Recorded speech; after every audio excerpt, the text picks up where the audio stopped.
दोस्तों आज की इस वीडियो में हम आपको एक ऐसी महिला की कहानी बताएंगे जिन्हें दुनिया की सबसे बदसूरत महिला माना जाता है। न सिर्फ बदसूरत बल्कि सबसे बदनसीब महिला भी आप इन्हें कह सकते हैं, क्योंकि खुशी क्या होती है वो इन्होंने अपनी जिंदगी में कभी महसूस ही नहीं की होगी। जीते जी और मरने के बाद भी जूलिया पेस्ट्राना को कभी किसी ने सम्मान की नजरों से नहीं देखा। उन्हें एक वस्तु के तौर पर जूलिया पेस्ट्राना की कहानी के बारे में शायद ही आज से पहले आपने कभी सुना होगा। इस कहानी को सुनकर यकीनन आपका भी इंसानियत पर से विश्वास उठ जाएगा। मैक्सिको के सिनोलोआ नाम के एक शहर में सन 1834 में जूलिया पेस्ट्राना का जन्म हुआ था। जन्म के समय से ही जूलिया को दो गंभीर अनुवांशिक बीमारी थी। एक बीमारी थी हाइपरट्रिचोसिस लाइनोजिनोस, जिस कारण से जूलिया के पूरे शरीर पर बहुत अधिक और घने बाल थे, यहाँ तक कि उसका चेहरा भी बालों से ढका हुआ था। और दूसरी बीमारी थी जिंजीवल हाइपरप्लासिया, जिसके कारण उनके होठ और मसूड़े बड़े थे और बाहर निकले हुए थे। उनके दांत टेढ़े मेढ़े थे। कोई जूलिया को बियर वुमेन कहता तो कोई एपी वुमेन कहता था। कुछ ही समय में लोगों ने उन्हें ugliest women in the planet का दर्जा देना भी शुरू कर दिया। जूलिया के बचपन के बारे में बहुत अधिक जानकारी नहीं है।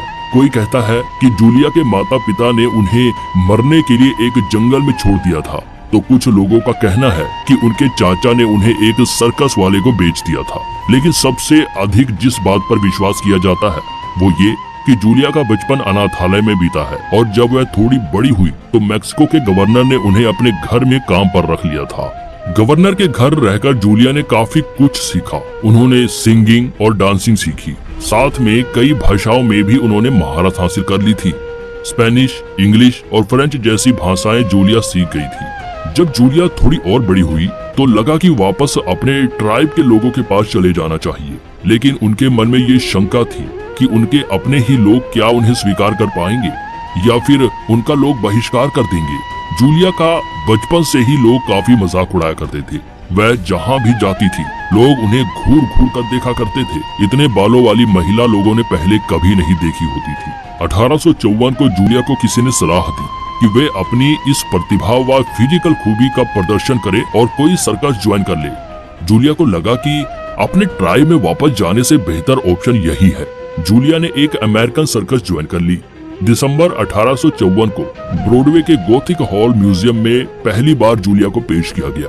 उन्हें देखने के लिए लोगों की भीड़ उमड़ पड़ी थी। उन्हें एक एपी वुमेन कहकर इंट्रोड्यूस किया गया और साथ ही सर्कस के कुछ लोगों ने जूलिया के बारे में अफवाह फैला दी थी कि उनकी मां ने एक बंदर के साथ शारीरिक संबंध बनाए थे। इसी कारण से जूलिया का रंग रूप बंदरों जैसा नजर आता है। ये बात लोगों के बीच में फैलनी शुरू हो गई। लोग जूलिया का डांस या उनकी सिंगिंग देखने नहीं आते थे, बल्कि उनकी अजीब शक्ल को देखने के लिए आते थे। सर्कस की टिकट काफी महंगे दामों पर बिकने लगी। असल में ये वो दौर था जब दुनिया भर में अजीबोगरीब दिखने वाले लोगों को सर्कस में एक ऑब्जेक्ट की तरह पेश किया जाता था और उनके जरिए कमाई की जाती थी। सर्कस में काम करने के दौरान जूलिया की उनके मैनेजर थियोडोर लैंट के साथ अच्छी बातचीत हो गई। थियोडोर लैंट एक बहुत ही नीच और लालची किस्म का व्यक्ति था। उसने जूलिया से प्यार का बहाना करके शादी कर ली, लेकिन असल में थियोडोर ने शादी इसलिए की थी जिससे उसे जूलिया को पैसे ना देने पड़े और पूरा प्रॉफिट उसके ही हिस्से में आए।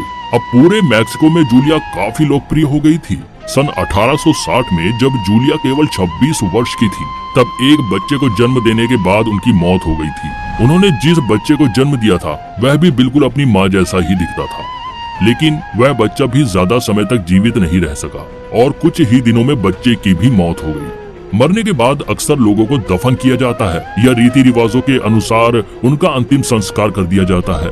लेकिन जूलिया का पति थियोडोर लैंट इतना घटिया आदमी था कि उसने जूलिया की और बच्चे की लाश को एक मैक्सिकन यूनिवर्सिटी के प्रोफेसर डॉक्टर सोकोलोव को दे दिया। डॉक्टर ने जूलिया की लाश को टैक्सीडर्माई की मदद से ममीफाई किया और लाश के ऊपर कई प्रकार के केमिकल्स का लेप करके उसका संरक्षण किया।